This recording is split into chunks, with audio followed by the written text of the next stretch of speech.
Hello there, all my lovely jewelry makers. I'm Christina of CSLdesigns, and in today's tutorial I'm going to show you how to make these Celtic lace chain links. So as you can see, you can use these links to make a chain and mix them up with other beads as well, like I did in this example, or you can really use them for many other things as well.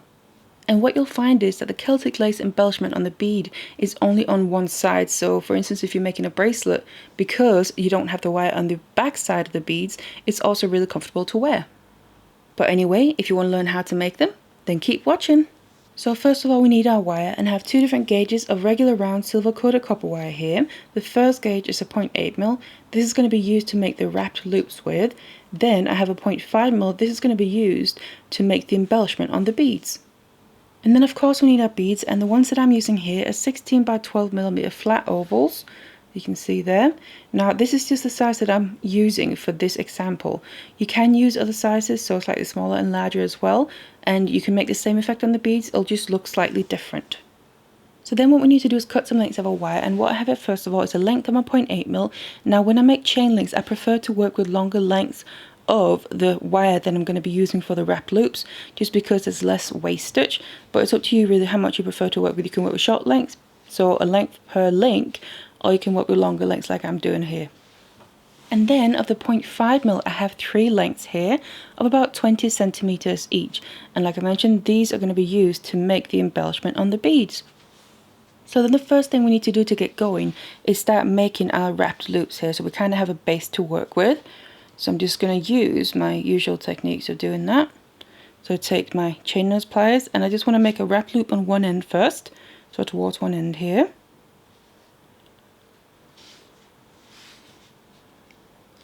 And then put about a 90-degree bend. Then I take, in my case here, I'm going to take my 6-step bell making pliers, just because I know then by using the same step I'm going to get the same size loop every time. You can also easily use round nose pliers, but I'm using the smallest loop. And then I place that on the bend, and then we take the short tail there, bring it back around all the way, and back out to that side, so we get a full circle. And then I need to take my chain nose pliers again, and I place them onto the circle basically to keep its shape, and then this tail I'm just going to use to wrap around just below the circle. And it doesn't have to be too many times, so approximately twice or so. Then I'm going to take my flush cutters, cut off the excess.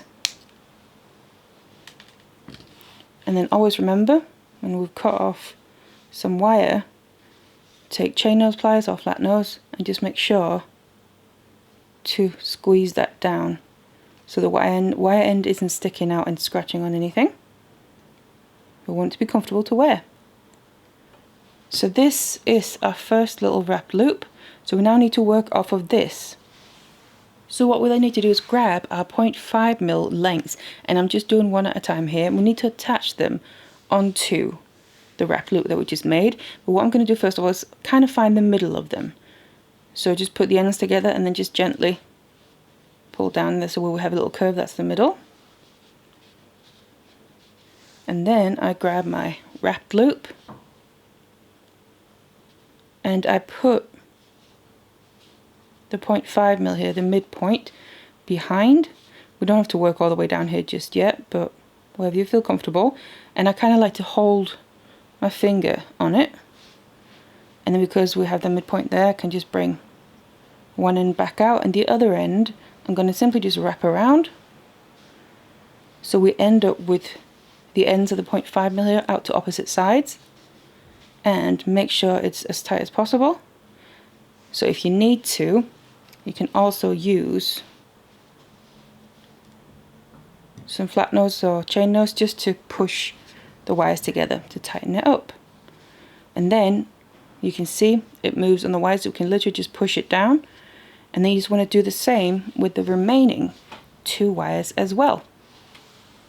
So now they're all attached, and you can see you can easily just push them down to where that wrap loop is, and also they're kind of freely moving around the wire and a little bit unruly, but that's what we're going to then start fixing now. So just kind of keep them in place best you can.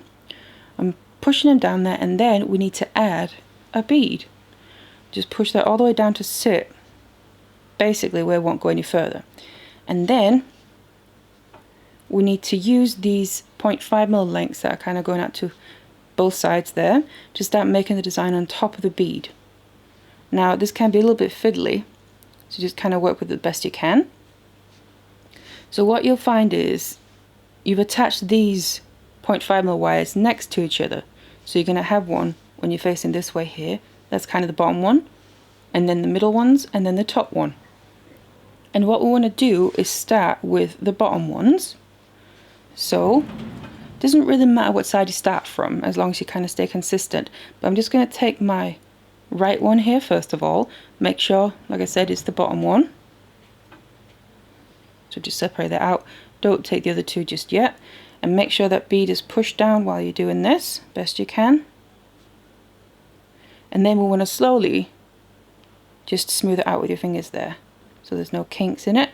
Bring it over the other wires and over towards the bead, and then actually go over the top of the bead. And as you can see, the fiddly part is mainly here because everything is moving around. And it's kind of all loose still. That's why I just work with it the best you can. And then move it over towards the other opposite side, but not straight out to the side like the other wires are. Just a bit like that for now, because we can keep adjusting things. Then on the left, we need to take the same wire, so also the bottom one out of the three. And then again, bring it over the other two, and over the bead, and over towards the other side. And I'm also just going to bring it over the wire we broke from the right side. So they actually end up crossing each other there, but on top of the bead. And we're going to make sure that we're not pulling them tight over. They're going to have curves like this, because that's what's going to help create the pattern as well on top of the bead. So just something a little bit like this. We can still adjust things, so don't worry too much about it. Then I'm going to start moving the other wires. So that means the next one, I'm going to keep using wires from the bottom. So there's a new bottom one now, which is technically the original middle one, but obviously we used the first bottom one, so that's the new bottom one here. Now same principle, I'm going to take that, bring it over the other wires. In this case, one wire is actually the one that's coming from the other side. You just want to bring it over that as well, and then towards the other side. Now making sure that you especially don't pull these too tight. And what's actually happening is the first wire we brought from this side is going underneath the other wire, and this one now is coming over it. So we're kind of weaving them in and out as well. Now the one from the left side, which is also now the current bottom one, also goes over towards the right side. We bring it over the first wire here, but instead of just bringing it over the other wires, what we need to do is start intertwining them purposely. So that means, because, just have a look at the previous crossover points basically. There, the wire that's coming this way is coming underneath, so that means that needs to be over the next one, which means this one needs to come underneath it to match that pattern, but then over the last one to be opposite of the other crossover point. And then just pull at them gently, kind of bring them a little bit closer. Slowly start to see that pattern forming.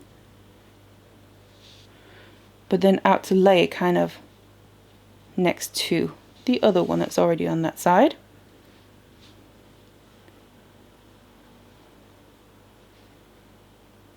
Like I said, make sure you don't pull them too tight, but at the same time they don't need to be too loose, because obviously we need this pattern to fit on top of the bead. And we have one left on either side. Now in this case, you just want to check the previous crossover point. The wire that's going out to the side is coming below, so that means it needs to come over the next one, which means I bring it underneath, and then the next one is just opposite, so you bring it over to then bring it out to the opposite side gently with a curve in it. And the final wire to move to the opposite side, we need to make sure we again just work it opposite, weave it in and out. So first we need to go over and then under the middle one and then over the last one. because then that fits with being opposite of all the other crossover points. And then just gently start pulling your wires a bit here. You can start to see the pattern coming together more now. And then really what you want to do now is just adjust these a little bit to make sure they kind of sit nicely. And you can also, because obviously it's a little bit small, some of it, and fiddly, so you can always use chain nose pliers to help your wires get into the exact position that you want them to be.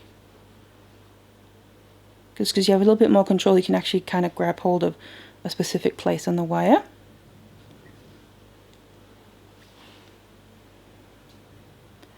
So you can see we're kind of getting this intertwined diamond shape in the middle. So then we kind of have that in place, and then just kind of switching my grip on it. We then need to bring these wires to the opposite side or the opposite end of the bead and obviously fasten them all in place as well, but still making sure we keep this pattern going. So that means that we just again need to make sure we use the correct wires first. So what I want to do is, because we want to start with the two wires that are closest to this end here, but obviously just using one at a time. So I'm going to take the one that's actually going underneath the other one, which in my case means the one going out towards the top with how I'm holding it here. I'm trying to make sure that I keep pushing everything down the wires and the beads. Then try and keep kind of your curves in place, so don't pull things too tight. And then we want to start bringing this underneath the wire gently, something a bit like this, and wrap it around one complete time. And then I just want to double check how my wire is sitting on the bead. So far that looks alright. We can still do small adjustments because your wires are going to be moving as well when you're doing this. Then I'm just going to keep pulling this so it ends up coming straight down. So I wrap it around the base wire there once, and the wires then coming straight down. Then I'm going to do the same but with the other one, to the one that's going over it, and basically make sure to kind of, you're happy with how it sits in the pattern, and then start to bring it underneath the base wire towards the opposite side. But then we need to make sure we have this little open space. So just grabbing my chain nose, you can see this little space right here below where I'm wrapping. That's the equivalent to this one here. So that's where you want to also then adjust. You can use your pliers, go in and kind of push them open a bit if you need to, or close them together. It all depends how yours has turned out. But then other wires, keep doing that full wrap all the way around once, and then have it come this one out towards the top, so the opposite side where it's come from. So again, these are going out to opposite sides. And as you can see, you can still do small adjustments. So start with them. Then the next wire is, because I started with the top one and I've just done the one from the bottom, so now I'm going to do a top one again. Same principle. I'm bringing it over the other one that's already going towards the top there, and then bringing it underneath the wire, base wire. And then I'm just making sure that I still like how the pattern looks here. So because I don't want my wires to move around too much. And then wrap it around once, and then make sure to bring it downwards to then sit right next to the first one that we did. And then of course the same with the other one. Before you do, you can always do your little adjustments. Open this up a little bit more. And this is the whole point as well, making sure to not pull too tight when we're making this embellishment on the bead. And make sure this next one on the bottom goes over these two coming out towards the bottom there, because we're just wanting to wrap around the base wire and bring that out towards the top.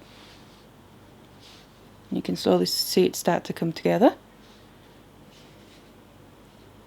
We just have a couple of beads left, oh sorry, wires. Now the last one on the top. bring that around, making sure we then get a nice curve along the top there to kind of match the other side, so it becomes as symmetrical as possible as well.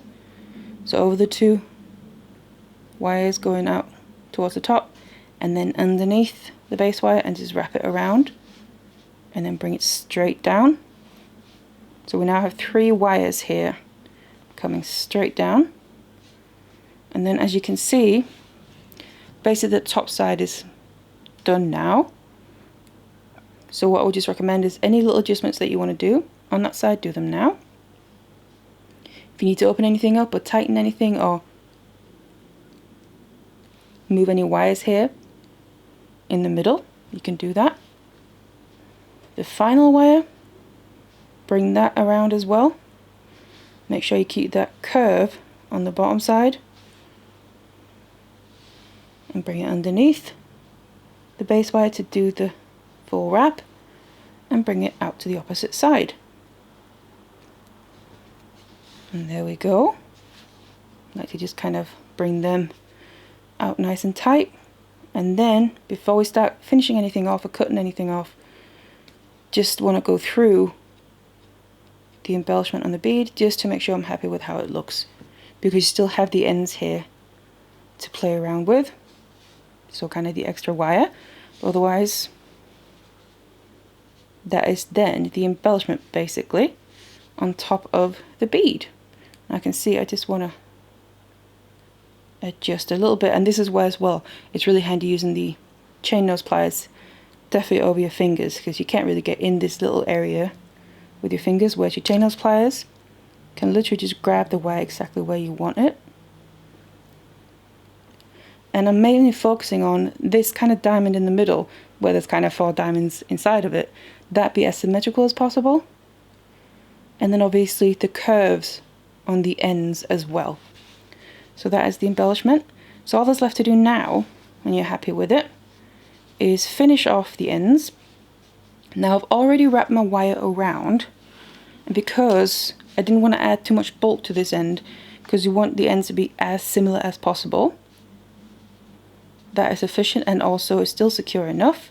What I'm then going to do is take my flush cutters, and you can see the kind of ends are coming out here on the back, flipping my work around, and then I'm starting to cut them off, making sure I only cut the ends off, obviously not the actual embellishment pieces. So I'll come in from this side, I think is better. So make sure you have really short ends left, because there's not loads of space to be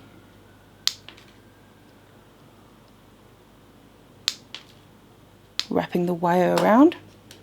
So we have little ends, and if you put your finger over that, you can feel the kind of scratchiness of the end. So what we need to make sure to do is just flatten all these down. So I'm basically flattening them into the wraps that I've done. So just as if I'm continuing the wrap, but obviously it's just a tiny little end that's left. So just to make sure they don't stick out, and also they become more secure.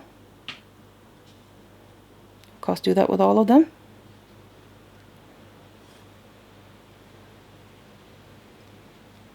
Especially that end one. And then you have the 0.5mm wires finished off as well. And you can then see the finishing on that side compared to the beginning where we attach the wires. So all that's left to do now really is make another wrap loop on the other side of the bead with that base wire, the 0.8mm. So obviously you just want to do that in the same way. Now what I like to do is make my wrap loops opposite each other. So I kind of tend to lay that one flat. I'm kind of looking at it. And then I put my pliers on the other side, slightly above the wire there, so I have some bare base wire. And then I put the curve, or rather the angle, sorry, kind of going towards the back. And then I make my wrap loop in the exact same way as before.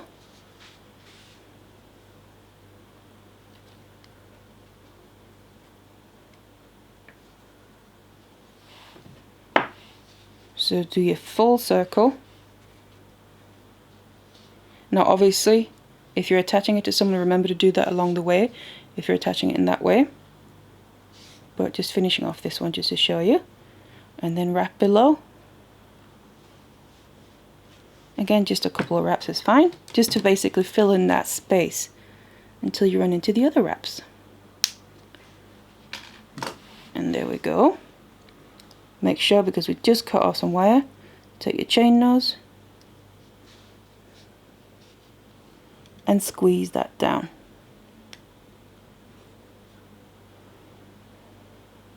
Nice and tight, and then you're going to have your finished link, and you can see now the two loops are facing in opposite directions. I just find that it tends to have the chain lay better on the neckline or the wrist, whatever you're using it for. So that's basically how you make these little links that you could really just use for anything you want. So I really hope you enjoyed the tutorial for these Celtic lace chain links that are very versatile, so you don't just have to use them for chain, you can use them for many other different things as well. And also, you're not restricted to this specific size of beads like I mentioned, because you can use larger or smaller beads and it'll just affect the look of the Celtic lace on top of the bead. Or you could even use a different gauge wire for the embellishment. But otherwise, don't forget to check out my channel. I have loads of other chain tutorials and Celtic inspired tutorials as well, and of course loads of other things as well. So thank you so much for watching this one though, and I'll see you in the next one.